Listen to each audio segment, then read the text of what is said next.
in 1933, Franklin D. Roosevelt, FDR, became the President of the United States. He became president in the midst of the most severe banking crisis the country had ever faced. After the great crash in 1929, more than 6,000 American banks had failed and closed.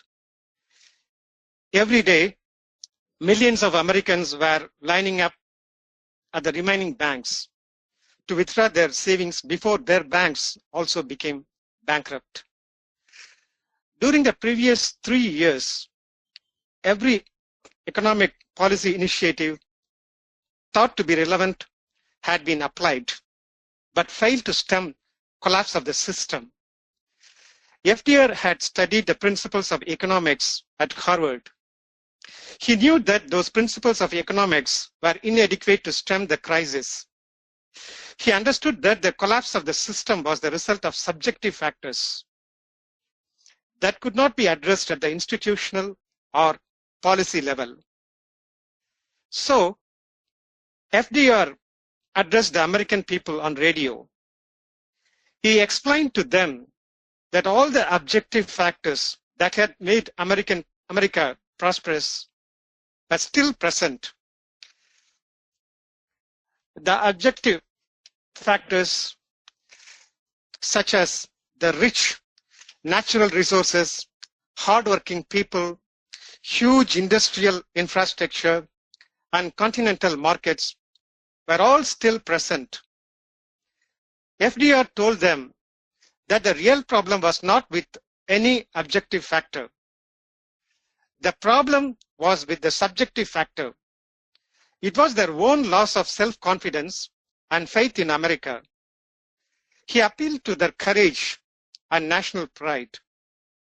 During that week, legislation was passed instituting insurance on bank deposits and other safeguards.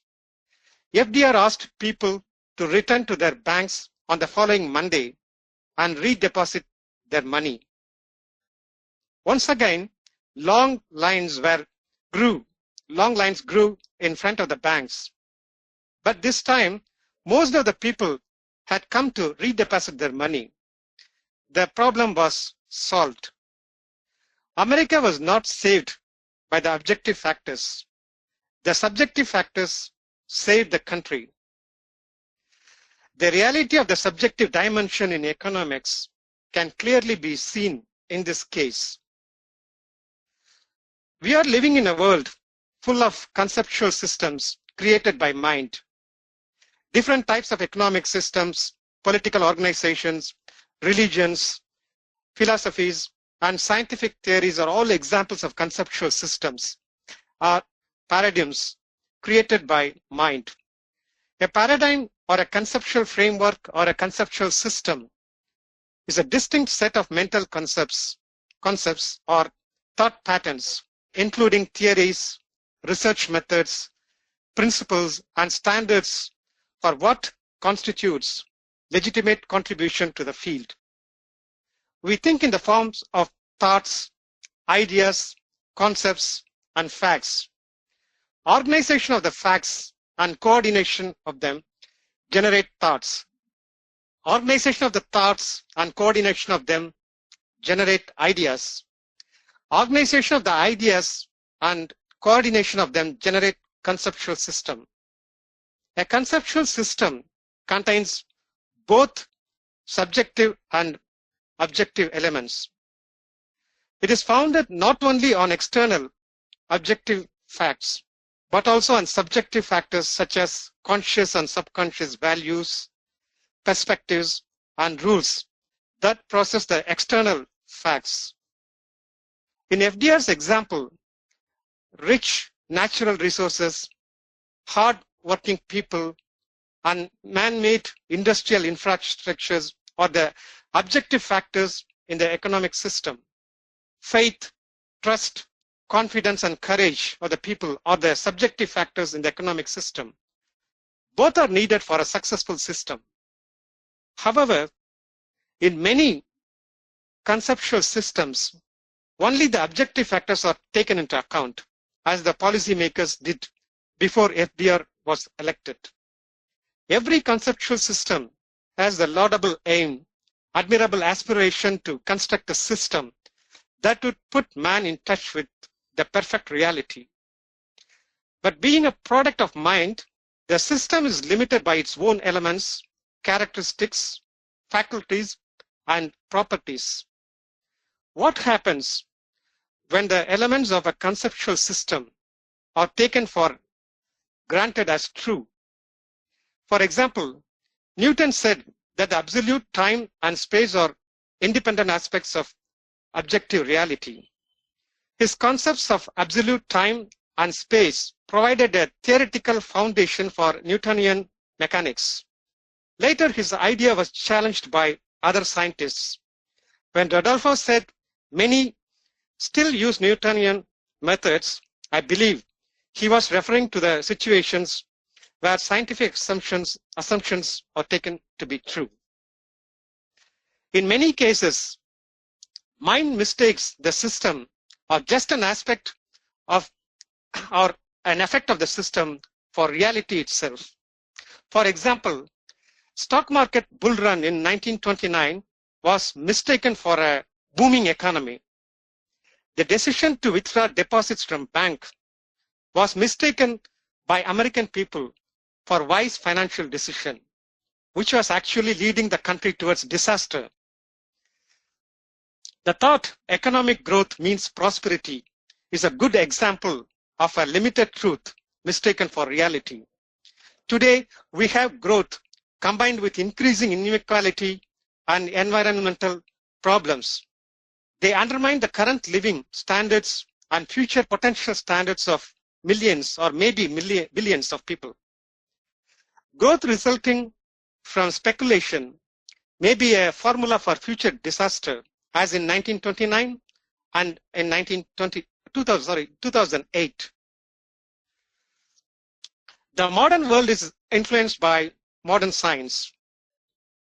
The initial concentration of modern science on physical nature was justified as a logical choice and practical necessity. The study of physical nature is the study of inanimate objects and subconscious life forms. They can only be observed objectively in the external environment, since we have no access to their subjective intentions or self-experience.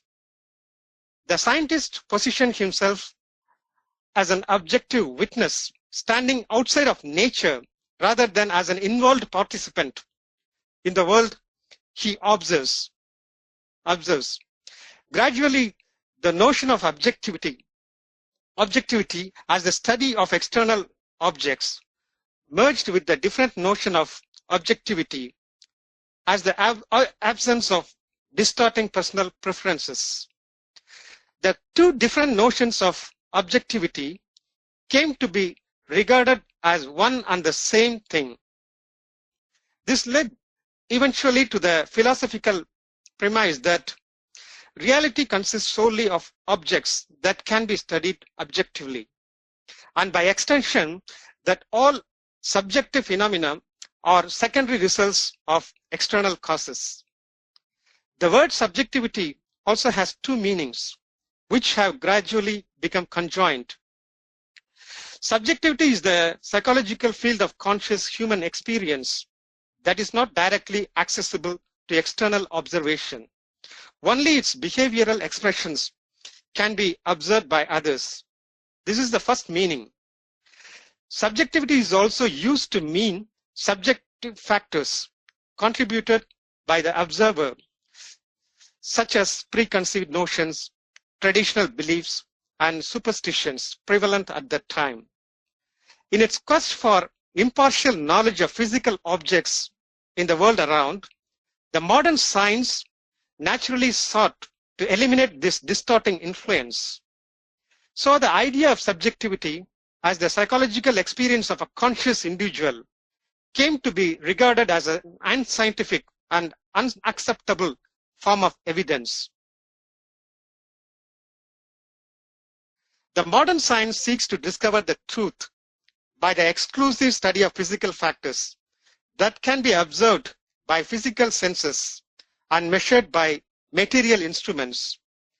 In the process of entire subjective dimensions of reality, the dimension which distinguishes human beings from all other species was subordinated to the objective dimension observable by the senses.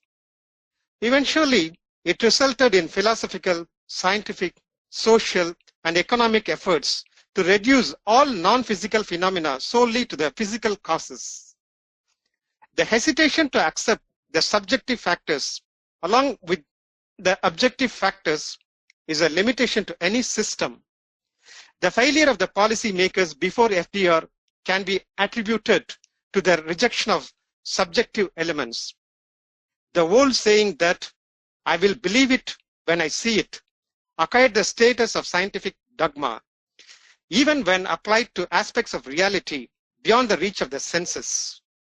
History is full of examples of great heroes that believed it even when they did not see it. What Roosevelt did in 1933 may suffice to illustrate it. Thank you.